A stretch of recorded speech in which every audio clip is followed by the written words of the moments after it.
சத்துருக்கள் எவ்வளவாக பெருகி இருந்தாலும் கர்த்தர் நம்ம கூட இருந்தா என்ன தெரியுமா நடக்கும்?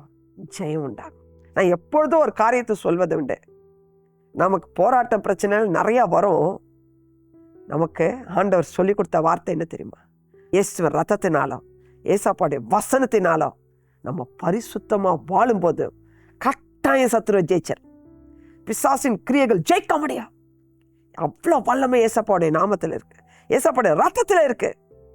இந்த காரியத்தை நம்ம செய்யும்போது எவ்வளோ மகிழ்ச்சியாக இருக்கும் தெரியுமா? இன்னைக்கு உங்களுக்கு தேவனுடைய வார்த்தை என்ன தெரியுமா?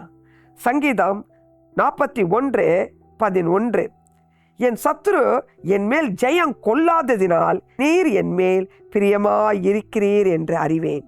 ஹல்லேலூயா. தேவன் நம்ம மேலே பிரியமாக இருக்காரா? தேவன் என்னை நேசிக்கிறாரா? அப்படிலாம் நீங்கள் ஒருவேளை உங்களுக்கு சந்தேகம் வருது இல்லை? சத்துருவை ஜெயிக்கிற வழியை சொல்லி கொடுத்தாச்சு. உங்களுக்கு வர்ற போராட்டத்தை இருந்து சத்துருடைய கிரியைகளை அழிக்கப்படுவதை நீங்கள் பார்ப்பீங்க, நன்மைகளை பார்ப்பீங்க, சுகத்தை பார்ப்பீங்க. உங்களுக்கு இருக்கிற தடைகள் உடைஞ்சு அவங்க நன்மையும் ஆசீர்வாதம் ஆவிக்குரிய வாழ்க்கையிலும் பார்ப்பீங்க. அப்போது உங்களுக்கு தெரியும், என்ன தெரியுமா? கடவுள் தேவாதி தேவன் என் மேலே பிரியமாக இருக்கிறார். ஏன்னா சத்துருக்களுடைய கிரியைகள் அவன் ஜெயிக்கவே இல்லை, உங்களுக்கு தான் ஜெயம் வந்திருக்கு. அதை நீங்கள் பார்க்கும் போது நீங்கள் தெரிஞ்சுக்கலாம் கர்த்தர் உங்கள் மேலே பிரியமாக இருக்கிறத, கர்த்தர் உங்களை கைவிடாது இருக்கிறத, கர்த்தர் உங்களை நேசிக்கிறத இதன் மூலம் அறிஞ்சு கொள்ளலாம்ல. அவன் ஜெபம் எவ்வளோ வல்லமை உள்ளது.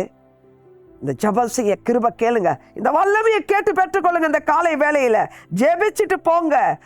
கர்த்தர் உங்களுக்காக யுத்தம் பண்ணுவார். நீங்கள் அதற்கு பிறகு இரவுல வந்து ஆண்டவருக்கு நன்றி சொல்லுங்க, ஸ்தோத்திரம் பண்ணுங்க. எதுக்காக? கர்த்தர் உங்க மேல பிரியமா இருக்கிறத அறிஞ்சுக்கிட்டீங்க பாருங்களேன். அதை உணர்ந்து சந்தோஷத்தோட களி கூர்ந்து துதிங்க. கர்த்தர் உங்களை ஆசீர்வதிப்பாராக. ஆமென்.